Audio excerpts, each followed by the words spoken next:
Hawaii had been on my bucket list for years. After 2 days of lounging at the resort, I was itching for adventure. A hotel employee hesitantly mentioned an old local trail that wasn't on the tourist maps. "Not many go there anymore," she said softly, almost like a warning. The directions led me to an overgrown sign that read Pu'u Kanekoe Trailhead. It looked neglected, the paint peeling and the surrounding jungle reclaiming the area, but that only made it feel more authentic. The trail started off beautifully, with ribbons tied to trees marking the path. The air was thick with the scent of flowers and damp earth, and birds chirped overhead. But as I went deeper, the ribbons became sparse, and the jungle seemed different. The light filtering through the canopy grew dimmer, and the usual forest sounds faded. Then I saw it, a single dirty sneaker, lying just off the trail. It looked old, but not ancient, like it had been left in the last year or two. A chill crept over me. Why would someone leave only one sneaker behind? I decided to turn back, but the trail seemed to shift. The ribbons were gone, swallowed by the jungle. I walked faster, then started jogging. My breathing grew ragged as the path became more overgrown, almost as if the forest were closing in. Then I heard it, a branch snapping behind me. I stopped dead. My chest tightened as I strained to hear. "Hello?" I called out, my voice breaking. Silence. I started running down what looked like a path, but I couldn't recognize any of the area. I was completely lost, with likely no phone signal, although I dared not stop running to check. I could hear footsteps behind me running, trying to keep pace with me. I was breathing so hard that my chest burned with every breath. Thoughts in my head of being captured by some kind of killer and dying while on vacation filled my head with terror. I couldn't believe this was happening to me. Suddenly, the man that was running behind me called out. I looked back as I was running. He was wiry, with a sunburned face and a backpack that looked oddly empty. "Are you lost?" he shouted. I didn't answer. I just kept running. He stopped and put both his hands on his knees, gasping for breath. "Hey, if you stop running, I can help you." I didn't know what to do. I remembered that I had a Swiss Army knife in my backpack side pocket. I stopped and grabbed it. "I have a knife," I shouted, "and I will use it." He nodded slowly and raised both hands. "Follow me. I know these woods. I won't hurt you." As we walked, I kept a distance of at least 30 feet behind. He asked too many questions: where I was staying, if I was traveling alone, how I found this trail. My unease grew with every step.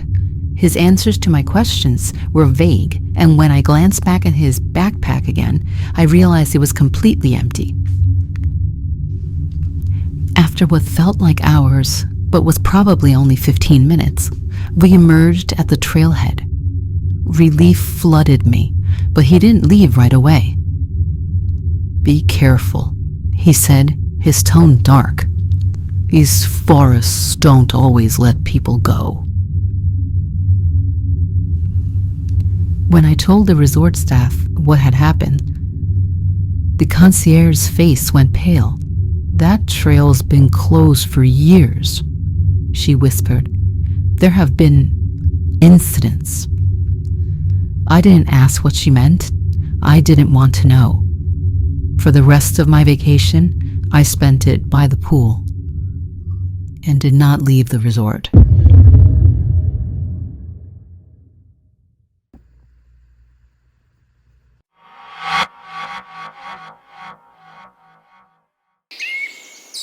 The cabin was everything we had hoped for. Remote, peaceful, and right by a shimmering lake. Tom and I had been waiting a long time to get away from the hustle and bustle of the city and our stressful jobs. When we found this gem by the lake in Vermont, we jumped at the idea and booked it right away. It was everything we needed, especially in fall. The leaves were at their peak for colors, and the air had finally started to cool off and had that wonderful crispness about it. We sat on the back porch, facing the lake, talking and just getting that relaxation we needed, without the interruptions of phones, car horns, or email notification dings, and everything else that hinders total relaxation. We were ready to spend the following 5 days in just that, total relaxation. The first day, we took the canoe out on the lake for a while. The stillness in the air with just the birds chirping and the rustling of the leaves on the trees was so refreshing. It is so peaceful. It almost feels unreal, right? Tom said. Yeah, but it is so beautiful and soothing, I responded.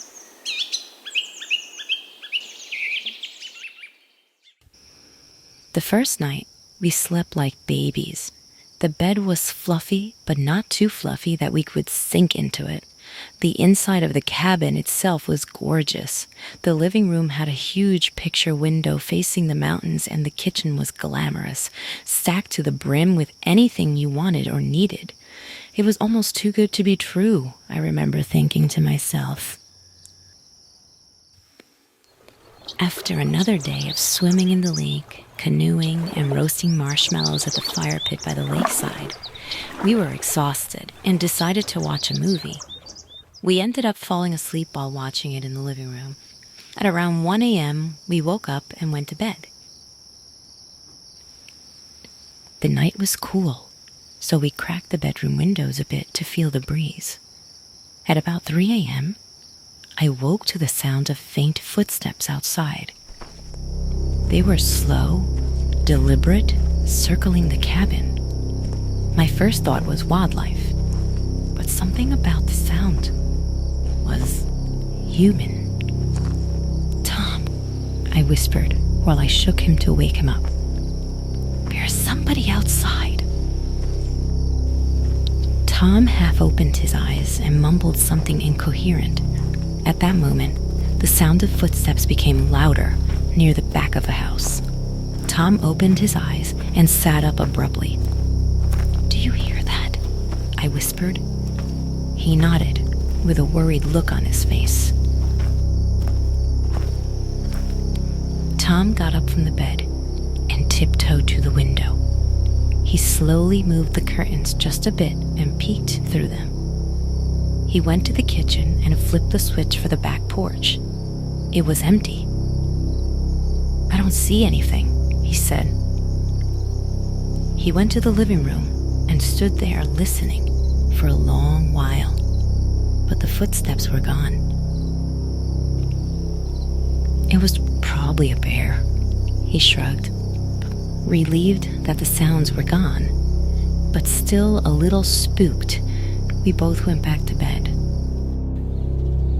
The next morning, we had breakfast on the back porch with a view of the lake. That's when I noticed something odd. I could have sworn that we had docked the canoe on the right side, but now it bobbed and waited on the left side.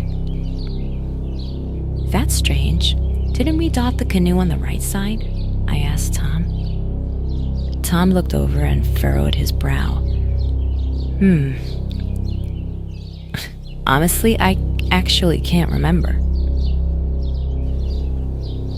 The third day, we did some hiking and bird watching. I took some photographs with my camera that I was planning to use on an expose in the outdoorsy magazine I wrote for. That night, at about 2 a.m., the footsteps returned. This time, they stopped at the front door. A soft knock broke the silence. Tom and I woke up, our hearts pounding. Tom got up and went to the kitchen to find some form of weapon. He picked up the butcher knife. My heart pounded so hard, I felt like I couldn't breathe. "Who's there?" Tom called, his voice strong and assertive, although his hand trembled as he pointed the knife toward the front door. "Just your neighbor," a man's voice said, calm and casual. "Wanted to check if you were all right." We didn't open the door. "We're fine, thanks," Tom said, trying to sound braver than he felt. There was a long pause. Then the man said, "All right, good night." What kind of neighbor comes to check in on somebody at 2 a.m.? Tom and I looked at each other, bewildered. The next morning, we walked to the main road and flagged down a local jogger. Tom asked about the man. The jogger frowned. Nobody lives near these cabins. They've been empty since COVID. My stomach sank. Back at the cabin, we packed our things quickly. As we loaded the car, I noticed that my camera was missing. At that moment, Tom walked in through the back door. "Hey, you left your camera down by the dock," Tom said, handing the camera to me. I looked at him with confusion. "I remember having the camera in the living room last night. How could it be by the dock?"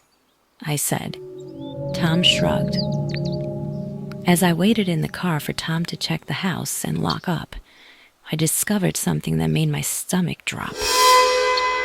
As I reviewed the pictures on my camera, there were pictures that were not taken by me or Tom.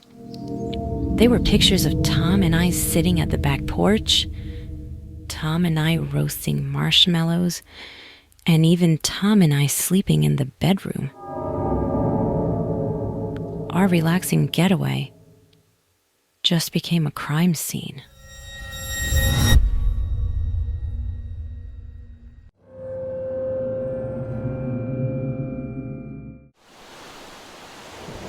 Jamaica was paradise, and for the first few days, I basked in the resort's safety and luxury. But by day 3, I craved something real. That's when I met Devin, a local guide standing just outside the resort gates. His sign read, "Authentic Island Tours." "You want to see the real Jamaica?" he asked with a grin. I hesitated, but he seemed kind. Early the next morning, I met him outside the resort by his car, which seemed quite beat up, but I dismissed it as he uses his own car to run the tours. Maybe he's just starting out. He drove me to stunning beaches, quiet villages, and a roadside stand where I tasted the best jerk chicken in my life.